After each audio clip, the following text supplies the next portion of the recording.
이 말씀은요, 반모라고 하는 섬에 유배되어 있는 요한 사도가 보낸 편지예요. 그러나 그 요한의 개인의 이야기는 아니다 하는 것이죠. 그가 썼습니다. 하지만 바로 그 요한의 입에 말씀을 넣어주신 분은 누구세요? 우리 하나님이시다. 우리 주님이시다. 이게 바로 요한계시록이에요. 그렇죠. 주님께서 만약에 그 입에다가 그 말씀을 넣어주신 것이 아니면요, 요한 사도는 아마 이 편지 안 썼을 거예요. 왜냐하면 그 상황이, 나중에 또 말씀드리겠지만 편지를 쓸 수 있는 상황이 아니에요. 그냥 쉽게 쓰고 싶은 데 쓰는 게 아니라 굉장히 어려운, 아주 핍박을 각오하는, 잘못하면 목숨을 잃을 수도 있는 그런 상황 속에서 정말 많은 어떤 그런 비유를 써가면서 어떻게 보면 좀 돌려 말해가면서 감추면서 그런 식으로 해서 편지를 쓴 것이 바로 요한계시록인데, 왜 그렇게 어렵게 편지를 쓰느냐? 이유는 바로 뭐냐면요, 반드시 전해야 할 말씀이니까. 왜 반드시 전해야 할 말씀이냐? 하나님이 자기 입에 넣어준 말씀이니까. 하나님의 사람은요, 하나님이 그 입에 말씀 넣어주면요, 목숨 걸고라도 전해야 하는 겁니다. 그래서 요한계시록을 쓴 거예요. 그러니까 이것은 바로 우리 주님이 요한의 입에 넣어주신 그런 말씀이다. 자, 이런 요한계시록 이 말씀 가운데 오늘 말씀은 바로 인사입니다. 인사에 해당하는 거예요. 요한 사도가 수신자인 소아시아 7교회에게 그리고 성도들에게 전하는 그러한 인사예요. 우리 4절부터 5절 말씀을 함께 같이 읽도록 하겠습니다. 4, 5절 같이 읽습니다. 요한은 아시아에 있는 7교회에 편지하노니 이제도 계시고 전에도 계셨고 장차 오실 이와 그의 보좌 앞에 있는 7명과 또 충성된 증인으로 죽은 자들 가운데서 먼저 나시고 땅의 임금들의 머리가 되신 예수 그리스도로 말미암아 은혜와 평강이 너에게 있기를 원하노라. 우리를 사랑하사 그의 피로 우리 죄에서 우리를 해방하시고. 말미암아라는 말, 이 말은요 헬라어로는 아포라는 말입니다. 아포. 그런데 이 아포란 말은 무슨 뜻이냐? 무엇으로부터라는 뜻이에요. 무엇으로부터. 영어로 표현하면 from이란 말이죠. from. 근데 여러분 아시지만 편지에서 말이죠, 수신자 받는 사람한테 할 때는 뭐라고 써요? to 그러죠. 그렇죠? to 누구에게. 그리고 보내는 사람은 뭐라고 해요? from 누구에게. 발신자는요. 이게 딱 그겁니다. 그러니까 이 편지는요, 수신자는 누구냐? to 아시아에 있는 7교회. 그리고 발신자는 누구냐? 말씀 보니까 뭐예요? 예수 그리스도 우리 주 하나님. from 하나님. to 7교회. 이렇게 돼 있는 거예요. 그렇기 때문에 요한 사도는요, 정확하게 말합니다. 이거는 내가 보내는 게 아니라 하나님이 보내시는 것이다. 하나님이 발신자세요. 우리 주님이 발신자세요. 난 다만 그것을 그냥 대신 전하고 있을 뿐이다 하는 거예요. 여기에는요, 이 서신을 보내는 핵심 이유가 담겨 있어요.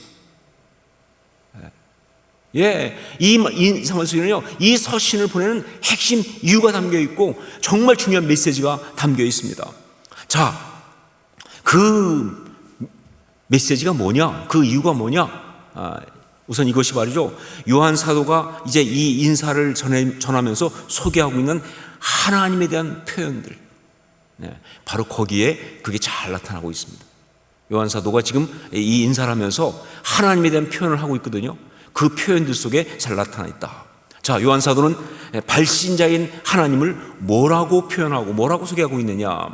우선 이 말씀 읽어보면요, 요한 사도는 발신자 하나님을 소위 삼위일체, 삼위 하나님으로 나누어 소개하고 있어요. 제일 먼저는 성부 하나님을 얘기하고, 그 다음에 성령 하나님을 얘기하고, 그리고 세 번째는 성자 하나님을, 성자 예수님을 이야기하고 있어요. 자, 그 삼위 하나님, 그런데 각 삼위 하나님 앞에 독특한 어떤 그런 소개 혹은 표현들이 붙어 있다는 것을 우리가 주목할 필요가 있습니다. 다시 한번 4절 5절 말씀을 다시 한번 같이 읽겠습니다. 4절 5절 같이 읽습니다. 요한은 아시아에 있는 7교회에 편지하노니 이제도 계시고 전에도 계셨고 장차 오실 이와 그의 보좌 앞에 있는 7영과 또 충성된 증인으로 죽은 자들 가운데서 먼저 나시고 땅의 임금들의 머리가 되신 예수 그리스도로 말미암아 은혜와 평강이 너희에게 있기를 원하노라. 우리를 사랑하사 그의 피로 우리 죄에서 우리를 해방하시고. 자, 여기 보시면 먼저 성부 하나님에 대한 이야기가 나오고 있는데 뭐라고 하고 있어요? 성부 하나님에 대해서 뭐라고 말하고 있습니까? 이제도 계시고 전에도 계셨고 장차 오실이, 이렇게 말하고 있어요. 이제도 계시고 전에도 계셨고 장차 오실이. 한마디로 무슨 얘기예요? 살아계신 하나님, 영원하신 하나님. 네, 여러분, 이 표현은 딱 한 가지 말하는 거예요. 하나님 살아계시다. 그리고 하나님은 영원하신 하나님이시다. 영원하단 말이 뭐예요? 항상 우리와 함께 있다, 그 얘기죠. 이 얘기를 좀 하고 있는 거예요. 자, 그 다음에 성령 하나님에 대해서는 뭐라고 말하고 있습니까? 성령 하나님에 대해서는 두 번째, 그의 보좌 앞에 있는 7영, 이렇게 쓰고 있잖아요. 그렇죠? 그의 보좌 앞에 있는 7영. 자, 여기서 여러분이 순간 조금 당황스러운 게 뭐냐면 7영 때문에 당황스러울 거예요. 아니, 성령님을 말하는 건데 7명이 뭐지? 혹시 성령님이 원래 7명이셨나? 들어본 일이 없잖아요. 그렇죠? 성령님이 원래 7명이었다. 이거 들어보셨어요?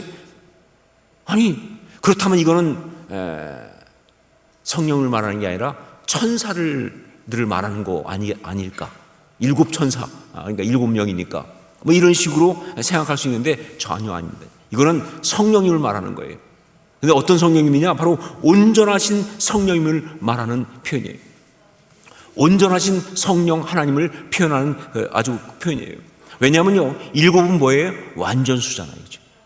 완전수고, 그리고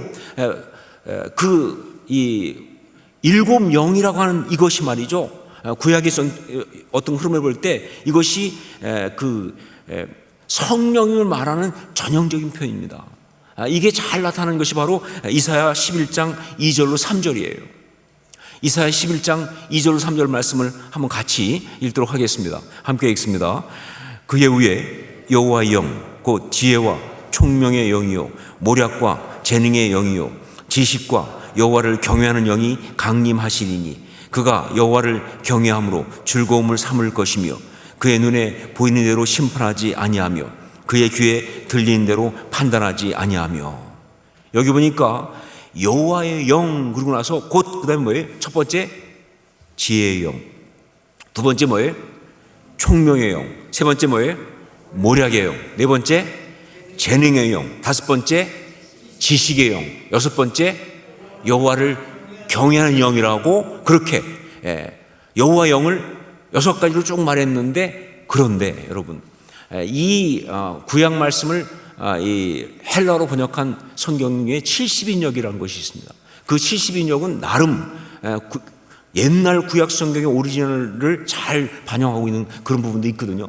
근데 70인역에 보니까 여기 하나가 더 있어요. 그게 경건의 영, 경건의 영이라는. 그래서 7이었다. 이게 구약 전통이에요. 여호와의 영은 7으로 묘사합니다. 완전수면서 성령님을 말하는 그런 이야기예요. 바로 이 성령께서 이렇게 우리 가운데 역사하시니까. 자, 결국은 이것은 7명은요 성령님을 말하는 것인데, 그런데 그 성령님이 어디 계시느냐? 보좌 앞에 계신다 이렇게 되어 있어요. 그렇죠? 보좌 앞에 계신다. 여러분, 성령님이 지금 보좌 앞에 있다, 무슨 뜻이에요? 이게 뭘 말합니까? 로마서 8장 26절 보면요 이런 말씀이 있습니다. 이와 같이 성령도 우리의 연약함을 도우시나니 우리는 마땅히 기도할 바를 알지 못하나 오직 성령이 말할 수 없는 탄식으로 우리를 위하여 친히 간구하시느니라. 보좌 앞에 계시는 7명, 무슨 얘기냐? 바로 지금도 당신의 사람들을 위해서 중보하시는 영. 성령님은요 지금도 당신의 사람들을 위해서 중보하고 계시다라고 그렇게 이야기하는 거예요. 이게 성령님에 대한 묘사예요. 자, 그리고 이제 성자 예수 그리스도에 대해서는 어떻게 또 소개되고 있느냐? 어떻게 되어 있어요? 충성된 증인으로 죽은 자들 가운데서 먼저 나시고 땅의 임금들의 머리가 되신 예수 그리스도라고 소개되고 있습니다. 충성된 증인으로 죽은 자들 가운데서 먼저 나시고 땅의 임금들의 머리가 되신 예수 그리스도. 자, 여기서 우리가 주목할 것이 뭐냐? 먼저 충성된 증인이란 말입니다. 이 충성된 증인이란 말, 이것은 호 마르티스 호 피스토스라고 하는 그 헬라어인데, 이 말은요 아주 굉장히 이 전형적으로 모든 그리스도인들을 말하는 표현입니다. 이거는 모든 그리스도인들을 말하는 아주 가장 귀한 표현이 충성된 증인이에요. 그러니까 여러분도 저도 뭐예요? 다 충성된 증인인 거예요.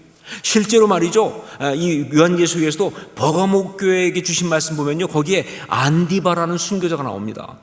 그런데 그 안디바라는 순교자를 갖다 뭐라고 부르냐? 내 충성된 증인이라고. 계시록 2장 13절에 그렇게 말하고 있어요. 내 충성된 증인이라고. 자, 충성된 증인, 호 마르티스 호 피스토스가 모든 성도들을 말하는 그런 단어인데, 그 단어를 갖다가 지금 누가 쓰고 있어요? 예수 그리스도께서 앞에 붙이고 있어요. 그리고 거기서 또 어떤 표현까지 쓰느냐? 죽은 자들 가운데 먼저 나시고 땅의 임금들의 머리가 되신, 이렇게 나가고 있거든요. 무슨 얘기냐? 결국 뭐예요? 예수 그리스도가 모든 신앙의 사람들의 모델이라는 이야기입니다.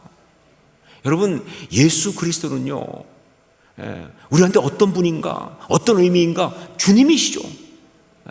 그런데 그 주님이라는 말 속에는 어떤 뜻이 있냐면요, 바로 뭐예요? 우리가 그대로 닮고 따라갈 뿐이에요. 여러분, 우리 신앙생활하는 게 그냥 우리 마음대로 가는 게 아니라 우리 주님이 이미 가셨던 길을 따라가는 거예요. 이미 우리 주님이 다 해놓으신 그 길을 따라가는 겁니다. 그러니까 지금 우리의 신앙생활 누가 인도하세요? 우리 주님이 인도하시는 거예요. 그래서 먼저 나시고 그랬잖아요. 그렇죠? 예, 우리들의 신앙생활은 우리 모든 사람들의 어떤 오리지널, 어떤 모델, 어떤 본보기 되시는 예수 그리스도. 그런데 그분은요 죽은 자들 가운데 먼저 나시고 부활하신 분이에요. 그리고 뭐예요?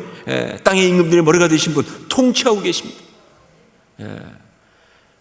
특별히 여러분, 요한계시록에서도 특별히 우리가 기억해야 될 예수 그리스도, 우리 주님은요 부활하시고 통치하신다. 이게 중요한 포인트예요. 부활하시고 통치하신다. 살아계셔서, 그래서 지금 세상을 사실은 다스리신 분이에요.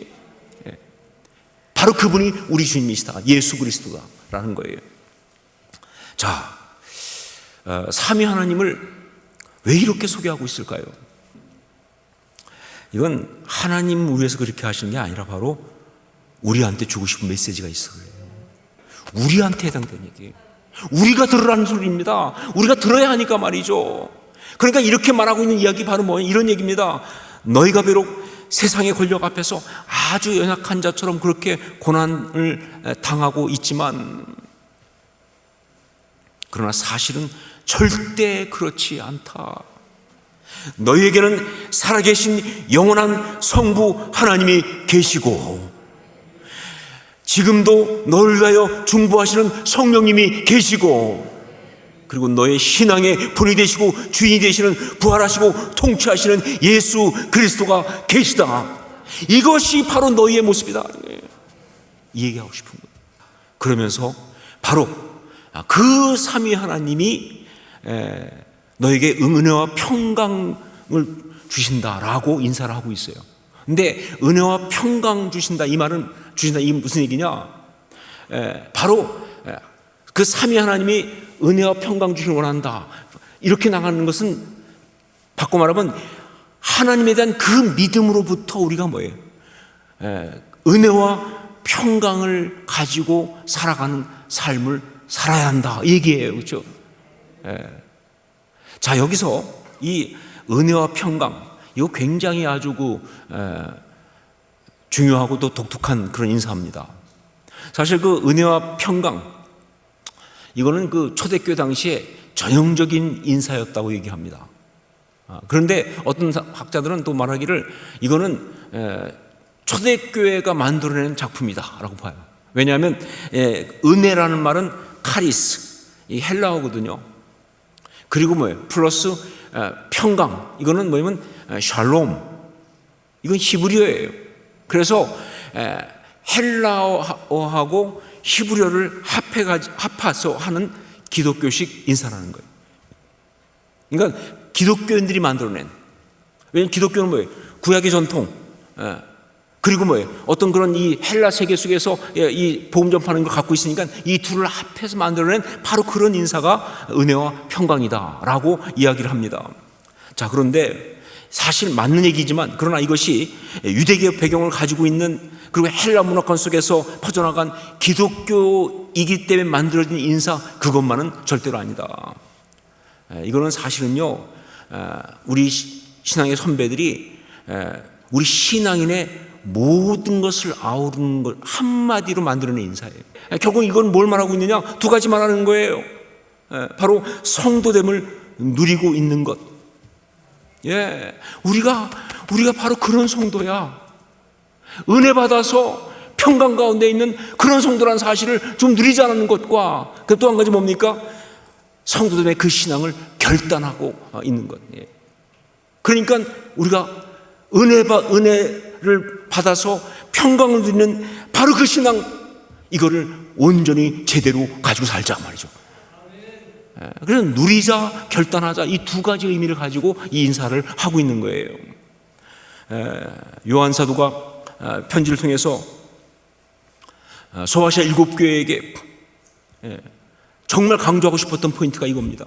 그래서 우리 주 예수 그리스도께서 요한사도를 통해서 당신의 교회에게 말씀하고 싶었던 바로 그 포인트가 바로 이거다, 그 말이에요. 그리고 정말 지금도 이 요한계시록 말씀을 통해서 성령께서, 우리 주님께서 우리에게 지금 말씀하시는 것도 바로 이 포인트예요. 뭐냐? 은혜와 평강이 너희에게 있을지어다. 이게 바로 종말론적 신앙으로 살아가는 것이에요. 이게 종말론적 신앙이에요.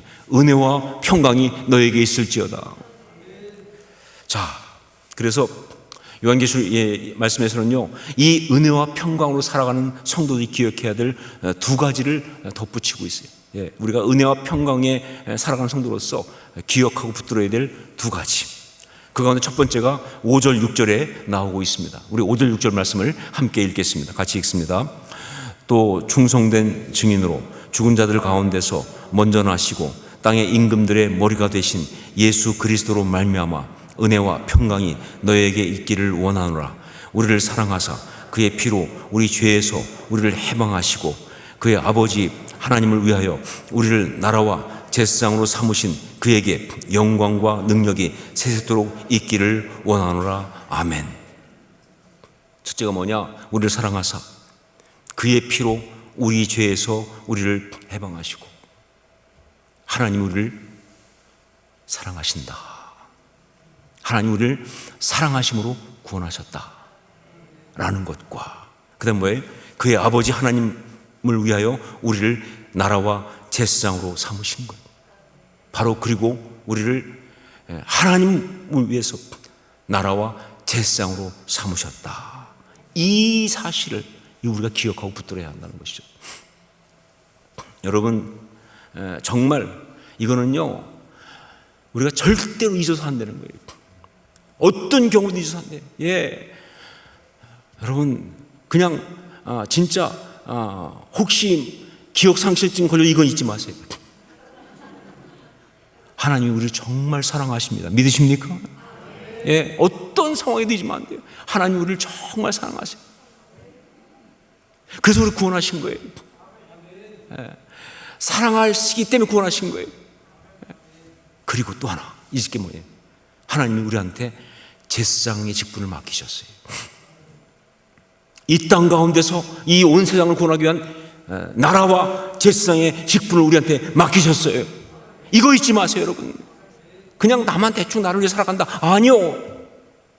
제사장의 직분을 맡기셨어요. 이것이 우리가 잊어서는 안 된다. 이건 정말 우리의 노래가 되어야 됩니다. 이건 정말 우리의 찬송이 되어야 한다 그 말입니다. 그래서 이 말씀 끝에 뭐가 있어요? 이게 얼마나 중요하면 말이죠. 아멘이 나오잖아요. 아멘. 여러분 아시죠? 아멘이 뭔지? 이거는 정말 적극적 반응 아닙니까? 이건 우리가 꼭 기억해야 될 거니까 아멘. 자, 그리고 또 하나는 7절에 나오고 있습니다. 또 한 가지 우리가 은혜와 평강으로 살아가는 성도로서 종말로 신앙을 살아가기 위해서 기억하고 붙들어야 될 또 한 가지, 그것이 7절에 나옵니다. 7절을 같이 읽겠습니다. 볼지어다 그가 구름 타고 오시리라. 각 사람의 눈이 그를 보겠고 그를 찌른 자들도 볼 것이요 땅에 있는 모든 족속이 그로 말미암아 애국하리니 그러하리라. 아멘. 또 하나의 아멘 나오죠. 우리 주님 다시 오신다는 겁니다. 절대 잊지 마세요. 우리 주님 다시 오십니다. 그리고 오셔서 세상의 모든 것을 다 심판하신다 그 말이에요. 각 사람의 눈이 그를 보겠고 그를 찌른 자도 볼 것이요 땅에 있는 모든 족속이 그로 말미암아 애곡하리니 심판하신다 그 말입니다. 그런데 여러분, 이걸 보면서 우리가 붙잡을 메시지는요, 우리 주님 다시 오신다, 오셔서 심판하신다. 그래서 주를 찌른 자들도 막 그냥 그렇게 회방했던 것도 다 심판받고 애곡할 것이다. 이걸 보면서 우리가 붙잡을 메시지가 그것도 쌤통이다, 이건 아니죠. 그렇죠? 여러분, 성경에 이방 민족 막 심판 메시지 나올 때마다 여러분 특히 구약에 많이 나오잖아요. 절대 그게 이방 민족 들으라고 하는 소리 아니에요. 이건 무슨 얘기냐? 바로 우리를 향한 우리 주님의 위로의 축복의 메시지를 이렇게 돌려서 말씀하시는 거예요. 그러니까 이것은요, 결국은 여기서 우리가 진짜 붙잡아야 될 진짜 메시지는 바로 뭐냐? 다시 오실 분이 바로 우리 주님이라는 것. 우리 주님 다시 오신다. 이거 붙잡고요. 그리고 그 주님이 세상의 모든 악한 자들을 심판하면서, 그러나 그 주님을 믿음으로 온전히 기다리는 우리 눈에서 눈물을 닦아주시면서 우리를 위로하신다는 거예요. 악한 것을 심판하는 건 중요하지 않아요. 바로 그 얘기 뭐예요? 동시에 뭐예요? 그러나 우리 눈에는 뭐예요? 우리는 심판받는 게 아니라 우리 눈에서 뭐예요? 눈물 닦아주시면서 위로하신다는 것. 이게 정말 우리가 기억해야 될 또 영적으로 중요한 사실이에요. 은혜와 평을 살아가면서 우리 주님 다시 오신다. 오셔서 우리 눈에 눈물 닦아주시고, 이 땅에서 정말 신앙 지키기 위해서 애쓰고 수고하고 살았던 그 모든 시간의 이야기를 다 기억하시면서 수고했다고, 고맙다고 그렇게 안아주실, 바로 그러실 것이다. 이걸 잊지 말아요. 여러분, 우리 신앙의 선배들은 다 이렇게 살았습니다. 우리 신앙의 선배들은 한 명도 없이 다 이렇게 살았어요. 그들은요, 그냥 이 땅을 살아가면서 그냥 정말 주님 다시 오실 것을 믿고, 그리고 그 주님 다시 만났을 때, 그 주님 앞에 섰을 때, 그때 그 주님께 받을 그 위로, 그 바라보면서 지금의 고난을, 지금의 어려움을, 지금의 아픔을 이겨냈다 그 말입니다. 이게 충분히 가능한 사람들이 신앙인이에요. 여러분, 찬송가 보세요. 모든 찬송가의 사절은 다 이 얘기죠. 그 모든 찬송가의 사절은 주님 다시 만나는 거예요. 주님 앞에 서는 거예요. 주님 앞에서 받는 위로예요. 그것 때문에 지금을 살아가는 거예요. 이게 종말론적 신앙이에요.